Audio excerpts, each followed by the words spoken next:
ادھر راجہ داہر اور رانی لادی جس وقت طاہرہ کے کمرے میں سے چلے گئے تو اس نے فوراً ہی تمام زیورات، شلوکا اور ساڑی وغیرہ اتار کر رکھ دیے اور اپنا پہلے والا میلا لباس پہن لیا۔ طاہرہ کو عزیزوں کے جدا ہونے کا افسوس تھا۔ اسے یہ معلوم نہ تھا کہ جو لوگ دیوبل رہ گئے تھے ان کا کیا حشر ہوا۔ جب راجہ داہر اسے زبردستی اپنے رتھ میں ڈال کر دیوبل سے لایا تھا، اس وقت محمد اسلم فرط رنج و قلق سے بے ہوش ہو گیا تھا۔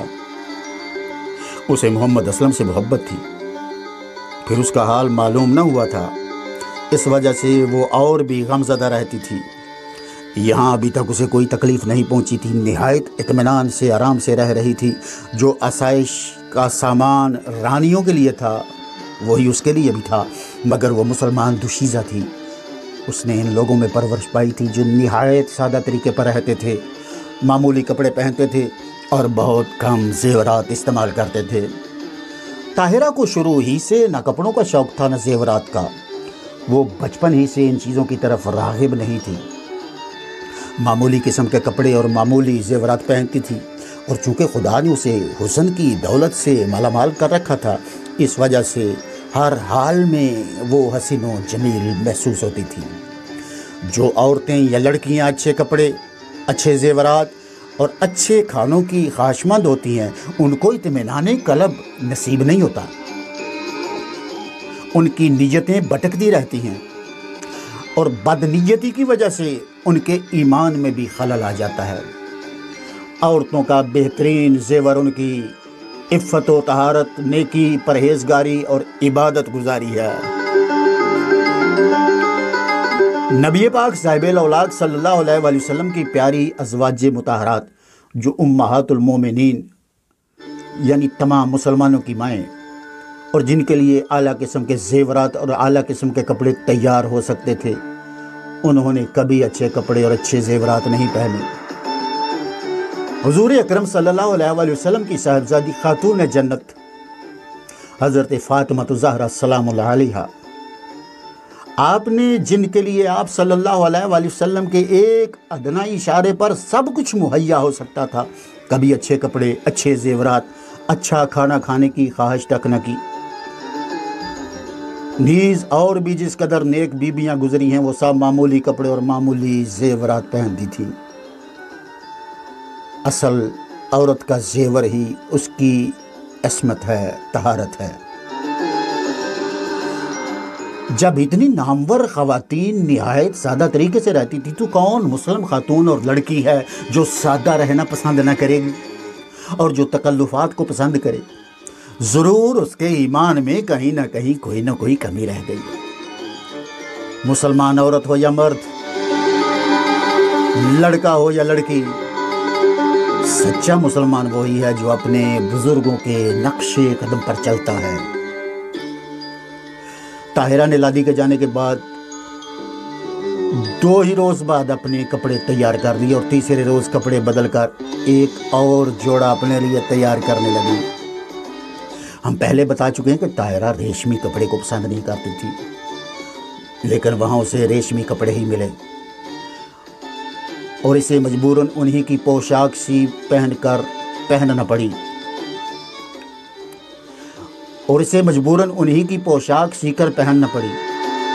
ان ریشمی کپڑوں میں وہ اور بھی شعلہ جوالہ بن گئی، اس کا رنگ پھوٹ نکلا اور وہ رچ کے حور بن گئی۔ اگرچہ وہ بلا روک ٹوک نماز پڑھتی تھی، مگر اسے یہ افسوس تھا کہ کفرستان میں آ گئی تھی۔ صبح آفتاب طلوع ہونے کے وقت اور رات کو آفتاب غروب ہونے کے کچھ دیر بعد سارے محل میں جھانجھ، ناقوس اور گھنٹے بجنے لگتے تھے۔ ہم پہلے آپ کو یہ بتا چکے ہیں کہ محل کے چاروں طرف ہر رانی کا مندر جدا جدا تھا۔ ہر مندر میں دونوں وقت ناقوس اور گھنٹے بجتے رہتے تھے۔ یہ آوازیں طاہرہ کو بہت ناگوار گزرتی تھیں، لیکن وہ کچھ نہیں کر سکتی تھی۔ 2-3 روز گزرنے کے بعد اس نے ایک اور جوڑا تیار کر لیا۔